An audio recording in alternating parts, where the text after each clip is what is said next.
slide, you're looking at a portrait of a young woman from the Allentown Art Museum collection from 1632, and a Rembrandt self-portrait from the same year. The two had been paired in the 18th century when they were in the collection of the Duc d'Orleans in Paris. Stephanie and Arthur, Rembrandt is one of the most renowned artists of all time. I'd like to ask both of you, as scholars who've explored Rembrandt's work throughout your careers, what is it about his work that continues to engage you? Stephanie, would you like to start? Sure. I've been working on Rembrandt ever since I wrote my PhD dissertation. Not quite as long as Arthur, but almost. And I find that there's always something new to discover about Rembrandt. He was an extraordinarily versatile artist, and he was that in an era when many people were specializing in one type of painting or another. So he painted all different kinds of subjects. He was also a remarkable printmaker, maybe one of the most innovative printmakers of all time, a wonderful draftsman, and an artist who really followed his own authentic vision, even when it wasn't fashionable, which is something that you can't say for every artist of his time. So within the standards of his time, he really was quite an original and special figure, I think. There's always something new to find out. And also he was a tremendously gifted teacher. And that's sort of what brings us to where we are with all these questions about paintings that might or might not be by Rembrandt, because he taught many other artists to paint almost as well as he does. So it poses questions sometimes. Even his own contemporaries sometimes couldn't tell the difference. And Arthur, how about you?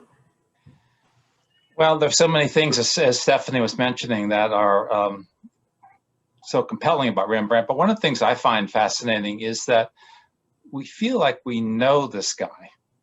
There are so many self-portraits, and there are so many images of Saskia and Hendrika, his family, his Titus, his son, that they're and the self-portraits are in paintings, prints, and drawings.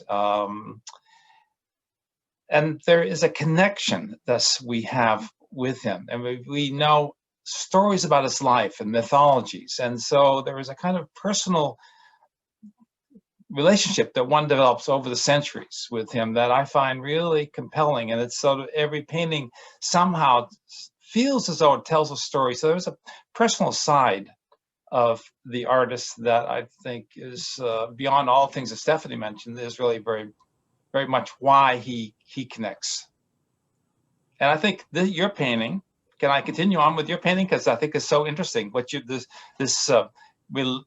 two paintings you have on the screen right now. So this is Rembrandt self-portrait. So this is an image of Rembrandt as a young guy, 1632 or so, in that same time. And your painting, 1632, they were actually not painted together. But this interest in relationships that we're talking about was something that has been part of history all the way since the 17th century, because the Duc d'Orleans had these two paintings in his collection, and he said, one's Rembrandt, the other's got to be Saskia, his wife. And so they made them a pair.